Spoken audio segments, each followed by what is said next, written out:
بسم اللہ الرحمن الرحیم الحمد للہ رب العالمین والصلاة والسلام علی سید الانبیاء والمرسلین سیدنا و مولانا محمد وعلی آلہ وصحبہ اجمعین اما بعد اعوذ باللہ من الشیطان الرجیم بسم اللہ الرحمن الرحیم یا ایہا الذین آمنوا کتب علیکم الصیام کما کتب علی الذین من قبلکم لعلکم تتقون ایاما معدودات صدق اللہ العلی العظیم۔ بزرگان محترم، عزیزوں اور بھائیوں، ماہ مبارک کا پہلا عشرہ چل رہا ہے۔ آج رمضان مبارک کی 6 تاریخ ہو گئی، یعنی پہلا ہفتہ اختتام کے قریب ہے۔ رمضان مبارک کی آمد کا انتظار تھا، آیا اور تیزی کے ساتھ گزرنا شروع ہو گیا۔ دیکھتے دیکھتے یہ مہینہ ہم سے رخصت ہو جائے گا۔ اس مہینے کی جو اہمیت ہے، جو عظمت ہے، اس کا ہماری زندگی میں جتنا اہتمام ہونا چاہیے، حقیقت یہ ہے کہ ہم اس کا اتنا اہتمام نہیں کرتے۔ رمضان مبارک کی جو آمد ہوتی ہے اور اس میں جو اعمال اللہ جل شانہ کی طرف سے ہمیں عطا فرمائے گئے ہیں، ان کے 2 فائدے ہیں۔ ایک نفع تو وہ ہے جو رمضان مبارک کے ساتھ مخصوص ہے، اس میں ہم تراویح پڑھیں گے، اس کا اجر و ثواب ملے گا، روزہ رکھیں گے، اس کی برکتیں حاصل ہوں گی، دعائیں کریں گے انشاءاللہ مقبول ہوگی، تلاوت کریں گے اس کا اجر ملے گا۔ لیکن یہ ساری کی ساری چیزیں رمضان کے گزرنے کے ساتھ موقوف ہو جائیں گی۔ تراویح کا اجر رمضان ہی تک ہے، اسی طرح روزہ اور رمضان کے جو دیگر اعمال ہیں، ان کا نفع اور ان کا اجر و ثواب رمضان کے گزرنے کے بعد موقوف ہو جائے گا۔ لیکن اللہ جل شانہ نے اس ماہ مبارک کا جو روزہ فرض کیا ہے، اس کا مقصد صرف رمضان مبارک کے اعمال کے ذریعے اجر و ثواب حاصل کرنا نہیں ہے، بلکہ ایک بہت اونچا مقصد بھی اس کے ساتھ شامل کیا گیا ہے، جس کا تذکرہ قرآن پاک کی اس آیت کے اندر ہے۔ یا ایھا الذین آمنوا کتب علیکم الصیام کما کتب علی الذین من قبلکم لعلکم تتقون، کہ اے ایمان والو، تمہارے اوپر روزہ فرض کیا گیا جیسا کہ تم سے پہلی امتوں پر فرض کیا گیا تھا، تاکہ تم متقی بن جاؤ، تمہارے اندر تقوی کی صفت پیدا ہو جائے۔ تقوی کی صفت صرف رمضان کے لیے نہیں ہے، بلکہ رمضان میں اس صفت کو روزے کے اعمال کے ذریعے اپنے اندر پیدا کرنا ہے، پھر اس صفت کو، تقوی کی صفت کو اپنے اندر باقی رکھنا ہے۔ اور تقوی کی صفت پر اللہ جل شانہ کی طرف سے دنیا اور آخرت میں جو اجر و ثواب اور جو برکات اللہ جل شانہ کی طرف سے جو نوازشیں ملنے والی ہیں، ان کا اپنے آپ کو حقدار بنانا ہے۔ یہ اصل اس کا مقصد بیان کیا گیا ہے کہ روزے کے ذریعے تمہارے اندر تقوی کی صفت پیدا کرنی ہے، اور تقوی کی صفت بہت عجیب اور بہت ہی عظیم صفت ہے۔ اللہ جل شانہ نے قرآن پاک میں جگہ جگہ تقوی اختیار کرنے کا ہمیں حکم دیا ہے۔ آپ تلاوت کرتے ہیں، کتنی جگہ یہ آیت آتی ہے، یا ایھا الذین آمنوا اتقوا اللہ وکونوا مع الصادقین، یا ایھا الذین آمنوا اتقوا اللہ ولتنظر نفس ما قدمت لغد، یا ایھا الذین آمنوا اتقوا اللہ وقولوا قولا سدیدا۔ جگہ جگہ آیت آتی، اے ایمان والو، تقوی اختیار کرو، اللہ سے ڈرو، اللہ سے ڈرو، تقوی اپنے اندر پیدا کرو۔ قرآن پاک کے نزول کا جو مقصد بیان کیا گیا ہے، اور قرآن کا جو تعارف کرایا گیا ہے، کیا فرمایا؟ الف لام میم ذالک الکتاب لا ریب فیہ ھدی للمتقین، کہ یہ کتاب تقوی والوں کے لیے رہنما بن کر آئی ہے، جو تقوی اختیار کرنا چاہیں، متقی بن کر زندگی گزارنا چاہیں، قرآن پاک ان کے لیے رہنما ہے۔ اور اللہ تعالیٰ فرماتے ان اکرمکم عند اللہ اتقاکم، اللہ کے نزدیک تم میں سب سے زیادہ مکرم اور معزز قابل اکرام وہ شخص ہے جو تم میں سب سے زیادہ متقی ہو، سب سے زیادہ تقوی کی صفت اپنے اندر رکھتا ہو۔ میرے بھائیو، یہ بہت اونچی صفت ہے، اور اسی پر اللہ کے یہاں قربت کا اور اللہ تعالیٰ کی رضامندی کا دار و مدار ہے۔ اسی کے اعتبار سے محشر کے اندر درجات متعین ہوں گے، مراتب متعین ہوں گے، جنت کے مقامات ملیں گے۔ یہ صفت روزے کے ذریعے سے اللہ تعالیٰ روزہ دار بندوں کے اندر پیدا کرنا چاہتے ہیں۔ اس کے لیے ہمیں محنت کرنی پڑے گی۔ صرف روزہ رکھ لینا یا اس معنی میں کہ صبح کو سحری کھا لی، دن بھر اپنے کام میں لگے رہے اور شام ہوئی افطار کر لیا، روزہ پورا ہو گیا، یقیناً روزہ پورا ہو گیا، فریضہ ساقط ہو گیا۔ لیکن جو صفت تقوی اللہ کی طرف سے بندوں کے اندر پیدا کیا جانا مطلوب ہے، اس کے لیے ہمیں اپنے مکمل جسم کی، اپنے خیالات کی نگرانی کرنی ہوگی، نگاہ کی بھی حفاظت کرنی ہوگی، زبان کی بھی حفاظت کرنی ہوگی، کان کی بھی حفاظت کرنی ہوگی، اپنے تمام اعضاء و جوارح کی حفاظت کرنی ہوگی۔ یہ نگاہ کسی غلط چیز پر نہ پڑے، آنکھ کسی غلط چیز کو نہ دیکھے، زبان کوئی غلط بات نہ بولے، کان سے کوئی غلط چیز نہ سنی جائے۔ اسی طرح ہمارے ہاتھ پیر سے کوئی ایسا عمل صادر نہ ہو جو اللہ کو ناراض کرنے والا، اس کے حکم کی مخالفت پر مبنی ہو۔ اس کی نگرانی کرنی پڑے گی۔ صفت تقوی از خود نہیں آ جائے گی۔ تقوی ہے کیا چیز؟ اللہ سے ڈر کر زندگی گزارنا، اس کی نافرمانی سے بچتے ہوئے زندگی گزارنا۔ ہر طرف گناہ کی دعوت دینے والی چیزیں موجود ہیں، اندر نفس موجود ہے جو گناہوں کے اوپر آمادہ کرتا ہے۔ ایک چھپا ہوا دشمن شیطان کی شکل میں ہمارے اوپر مسلط کیا گیا ہے، جو اللہ تعالیٰ کے یہاں سے قیامت تک کی مہلت لے کر آیا ہے، اور یہ اعلان کر کے آیا ہے کہ میں بنی آدم کے سامنے سے آؤں گا، پیچھے سے آؤں گا، دائیں سے آؤں گا، بائیں سے آؤں گا، وَلَأُضِلَّنَّهُمْ، اور ان کو ضرور گمراہ کروں گا۔ تو وہ لگا ہوا ہے، نفس بھی لگا ہوا ہے، شیطان بھی لگا ہوا ہے، حالات اور ماحول ہمارے گناہوں پر آمادہ کرنے والے ہمارے چاروں طرف پھیلے ہوئے ہیں۔ ان کے درمیان سے اپنے دامن کو بچاتے ہوئے گزرنے کا نام تقوی ہے۔ حضرت ابی ابن کعب رضی اللہ تعالی عنہ سے حضرت عمر رضی اللہ تعالیٰ عنہ نے پوچھا تھا کہ یہ بتائیے کہ تقوی کیا چیز ہے۔ یقیناً حضرت عمر رضی اللہ تعالیٰ عنہ کا مقام حضرت ابی ابن کعب سے بڑھا ہوا ہے، اور وہ جانتے تھے کہ تقوی کسے کہتے ہیں، لیکن ان کا سوال کا مقصد ایک تو اپنے فہم کی تائید و تصدیق، دوسرے اس سوال و جواب سے لوگوں کو واقف کرانا تھا۔ پوچھا کہ تقوی کیا چیز ہے۔ حضرت ابی ابن کعب رضی اللہ تعالیٰ عنہ نے تواضع سے کام نہیں لیا کہ امیر المومنین آپ مجھ سے کیوں پوچھتے ہیں، کہ آپ نہیں جانتے؟ نہیں، انہوں نے سوال کا جواب دیا۔ انہوں نے سوال کے جواب میں خود ایک سوال کیا، کہنے لگے امیر المومنین ایک بات بتائیے کہ کیا کبھی آپ کا گزر کسی ایسے راستے سے ہوا ہے کہ جس کے چاروں جانب جھاڑیاں ہوں، کانٹے دار درخت ہوں؟ حضرت عمر رضی اللہ تعالیٰ نے فرمایا کہ بارہا ہوا ہے، چونکہ عرب کے اندر اونٹ پہ سفر کرتے تھے اور راستہ ہوتا تھا ریگستان کا، جہاں کیکر کے، ببول کے درخت کثرت سے اگے ہوئے ہوتے ہیں جس میں کانٹے ہوتے ہیں۔ ظاہر بات ہے کہ اونٹ پر بیٹھ کر جب آدمی سفر کرے گا تو تنے سے اونچا ہوگا، اور جو کانٹوں والا حصہ ہے، جھاڑیوں کا حصہ ہے، اس کے قریب سے، اس کے درمیان سے گزرے گا۔ فرمایا کہ بارہا اس طرح سے گزرنا ہوا ہے۔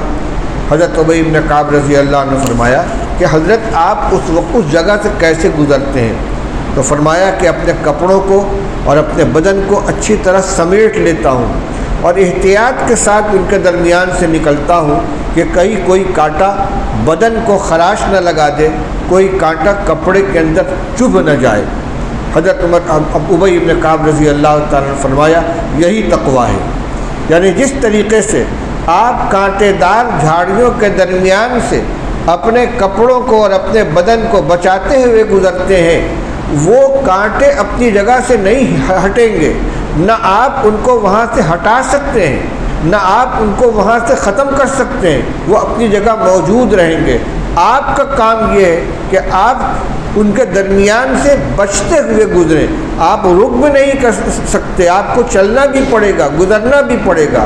زندگی کی گاڑی رک نہیں سکتی، ہم اپنی زندگی کی گاڑی کو روک نہیں سکتے، یہ گزرے گی، صبح بھی آئے گی، دوپہر بھی آئے گی، شام بھی آئے گی، اور ہماری زندگی کے ایک ایک دن گزرتے چلے جائیں گے یہاں تک کہ موت کے آغوش میں پہنچ جائیں گے۔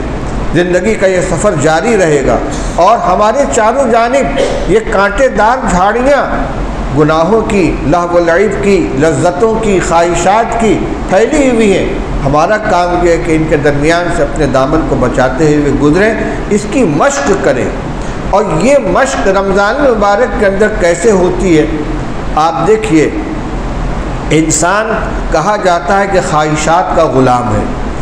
خواہشات کو علماء نے دو قسم کے اندر منحصر کیا ہے، ایک کو شہوت بطن کہا جاتا ہے، ایک کو شہوت فرج کہا جاتا ہے۔ ایک جنسی خواہش ہے، عورتوں کی طرف مردوں کا میلان، مردوں کی طرف عورتوں کا میلان، جنسی خواہش جس کو کہتے ہیں، اس کو شہوت فرج کہا جاتا ہے، جو صحیح طریقے سے اگر پوری کی جائے تو اس کے لیے اللہ تعالیٰ نے نکاح کا نظام بنایا ہے، حلال بیوی عطا فرمائی ہے، اور اولاد کا ذریعہ بنایا ہے، عفت پاک دامنی حاصل کرنے کا ذریعہ بنایا ہے، اور گھر کو جنت کا نمونہ بنانے کا ذریعہ بنایا ہے، سکون کا ذریعہ بنایا ہے۔ وَمِنْ آيَاتِهِ أَنْ خَلَقَ لَكُم مِّنْ أَنفُسِكُمْ أَزْوَاجًا لِتَسْكُنُوا إِلَيْهَا وَجَعَلَ بَيْنَكُم مَّوَدَّةً وَرَحْمَةً۔ فرمایا کہ اللہ تعالیٰ کی قدرت کی نشانیوں میں سے ایک نشانی یہ بھی ہے کہ اس نے تمہاری جنس میں سے تمہاری بیویاں پیدا کی ہیں۔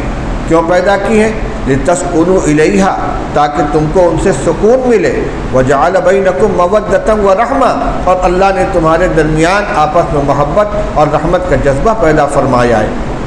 یہ اللہ کی بہت بڑی نعمت ہے، اگر اس کو صحیح طریقے سے برتا جائے، صحیح طریقے سے استعمال کیا جائے۔ لیکن اگر انسان اپنی اس خواہش کو، جس کے پورا کرنے کا اللہ تعالیٰ نے جائز نظام بنایا ہے، غلط طریقے سے پورا کرنا چاہے تو اس کے ہزاروں راستے ہیں۔ فرمایا العینان تزنیان وزناہما النظر والرجلان تزنیان وزناہما المشی والیدان تزنیان وزناہما البطش والفرج یصدق ذلك او یکذب او کما قال رسول اللہ صلی اللہ علیہ وسلم۔ فرمایا آنکھیں زنا کرتی ہیں، ان کا زنا نامحرم کو گھورنا ہے، دیکھنا ہے۔ پیر زنا کرتے ہیں، ان کا زنا غلط جگہ پر چل کر جانا ہے۔ ہاتھ بھی زنا کرتے ہیں، ان کا زنا غلط چیز کو ہاتھ لگانا ہے، نامحرم کو چھونا ہے۔ پھر شرمگاہ اس اقدامی اور ابتدائی زنا کی تصدیق کر کے عملی زنا میں مبتلا کر دیتی ہے شرمگاہ، یا روک دیتی ہے۔ تو اگر اس خواہش کو غلط طریقے سے پورا کرے گا آدمی تو حرام کا مرتکب ہوگا، زنا کا مرتکب ہوگا۔ إِنَّهُ كَانَ فَاحِشَةً وَمَقْتًا وَسَاءَ سَبِيلًا، جو بے حیائی کا کام ہے، اللہ کی ناراضگی کا عمل ہے، اور بہت غلط طریقہ ہے جس کا قرآن میں تذکرہ کیا گیا۔ ایک یہ شہوت ہے جس کو شہوت فرج کہا جاتا ہے، دوسری شہوت بطن ہے، پیٹ کی خواہش۔ پیدا ہونے کے بعد سے لے کر مرنے کے وقت تک انسان کھانے اور پینے کا محتاج ہے۔ اللہ نے عجیب نظام بنایا ہے، نہ جانے کتنے ہزار من اور ٹن غذا ایک انسان بچپن سے لے کر بڑھاپے تک کھا جاتا ہے، کتنے ہزار گیلن پانی پی جاتا ہے۔ یہ پانی بدن میں جاتا ہے، کچھ جزء بدن بنتا ہے، کچھ نکل جاتا ہے۔ غذا پیٹ میں جاتی ہے، کچھ ہضم ہو کر جزء بدن بنتی ہے، خون بنتی ہے، عورتوں میں دودھ بنتی ہے، اور باقی غلاظت کے ذریعے، پسینے کے ذریعے اور دیگر فضلات کے ذریعے خارج ہو جاتی ہے۔ تو یہ شہوت بطن انسان کے ساتھ لگی ہوئی ہے۔ اسی پیٹ کی خواہش کو پورا کرنے کے لیے اگر آدمی حلال ذریعہ اختیار کرے، اللہ نے مقدر کی جو روزی رکھی ہے اس کو حلال کے ذریعے حاصل کرنے کی کوشش کرے، تجارت کرے، مزدوری کرے اور کوئی ذریعہ اختیار کرے تو اس کی ضرورت پوری ہوگی، حرام سے بچے گا، گناہ سے بچے گا۔ لیکن اگر نفس کا اور خواہش کا غلام بن کر حلال و حرام کی تمیز اٹھا کر آدمی بس اس چکر میں پڑ جائے کہ مال آنا چاہیے، جس راستے سے بھی ہو، حلال کی پرواہ نہیں، حرام کی پرواہ نہیں، جائز ناجائز کے درمیان کوئی امتیاز نہیں، تو پیٹ کی یہ خواہش جس کو شہوت بطن کہتے ہیں حرام ذریعے سے پوری ہوگی۔ اللہ تعالیٰ نے روزے کے ذریعے ہمیں اس کی مشق کرائی ہے۔ بیوی گھر میں موجود ہے، کوئی مانع نہیں ہے، کھانا گھر میں موجود ہے، پانی موجود ہے، لیکن اللہ نے ہمیں اس بات کا مکلف کیا ہے کہ صبح صادق ہونے کے وقت سے لے کر غروب آفتاب تک اپنی ان جائز خواہشات کو، ایک شہوت فرج ہے جو اپنی گھر والی سے پوری کی جا سکتی ہے، ایک شہوت بطن ہے جو کھانے پانی کے ذریعے پوری کی جا سکتی ہے، ساری چیزیں گھر میں موجود ہوتے ہوئے، دسترس میں ہوتے ہوئے، بغیر کسی رکاوٹ کے اگر استعمال کرنا چاہے تو اس پر قدرت رہتے ہوئے اپنے اختیار سے ان چیزوں سے رکو۔ ایسا نہیں ہے کہ خواہشات ختم ہو جاتی ہیں، بھوک نہیں لگتی انسان کو رمضان میں، پیاس نہیں لگتی انسان کو، ایسا نہیں ہے۔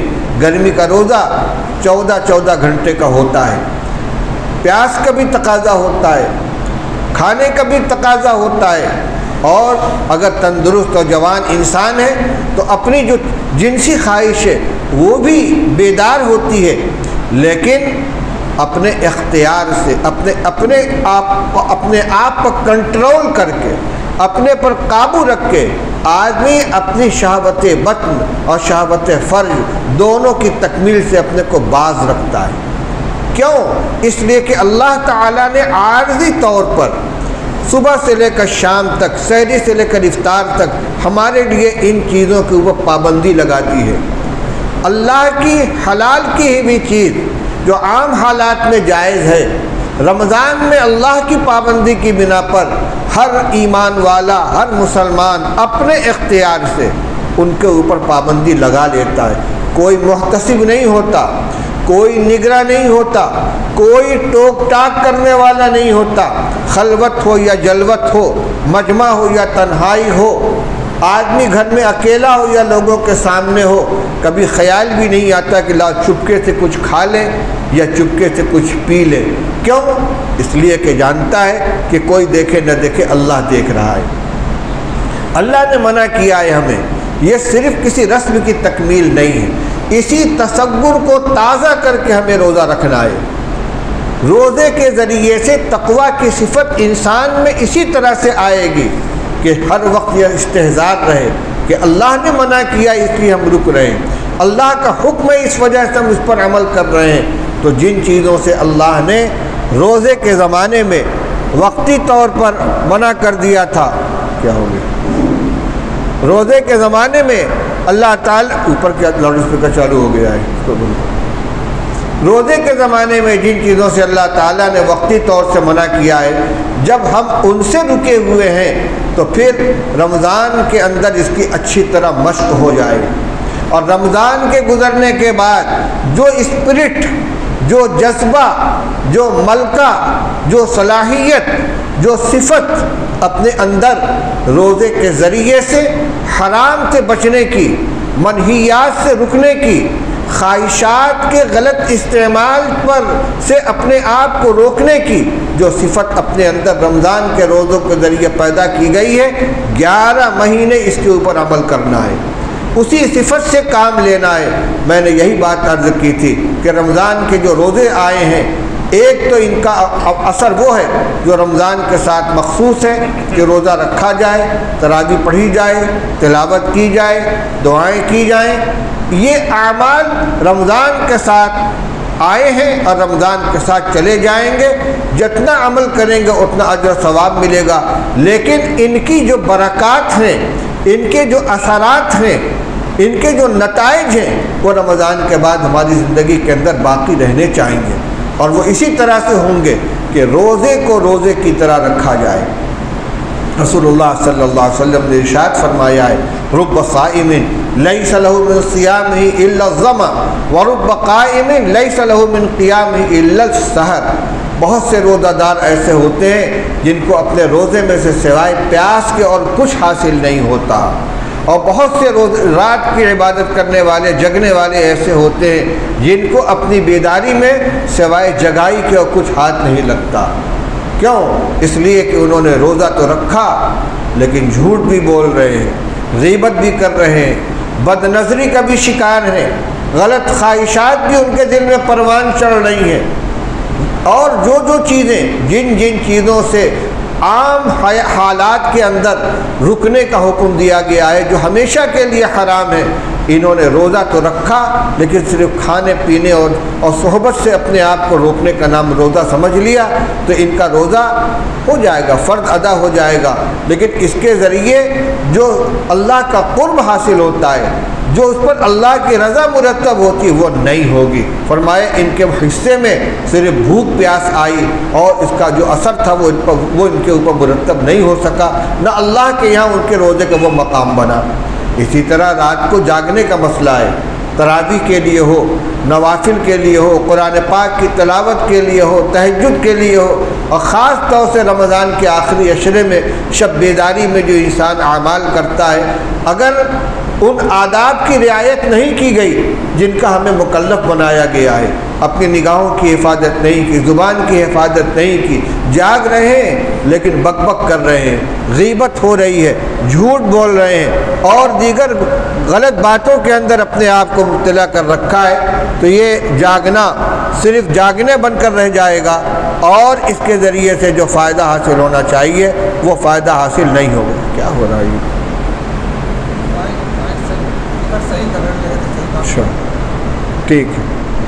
بہرحال میری گزارش کا مقصد یہ ہے کہ رمضان المبارک کا یہ پہلا عشرہ چل رہا ہے، ایک ہفتہ تقریباً ختم ہونے کو آیا ہے، اس لیے اس جو وقت گزر گیا وہ گزر گیا، لیکن جو اوقات باقی رہ گئے ہیں ان کا ہم اہتمام کریں، اور اہتمام کس طرح کریں؟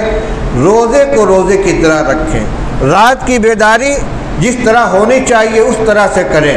ہمارا روزہ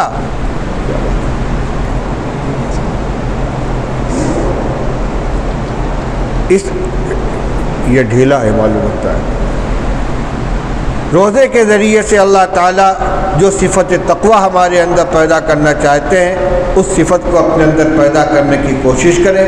اللہ تعالیٰ ہم سب کو اس مہینے کی قدر کرنے کی توفیق عطا فرمائے، اور جو روزے کے اثرات ہماری حیات میں ہونے چاہیے ان سے ہمیں متمتع فرمائے۔ وآخر دعوانا الحمدللہ رب العالمین۔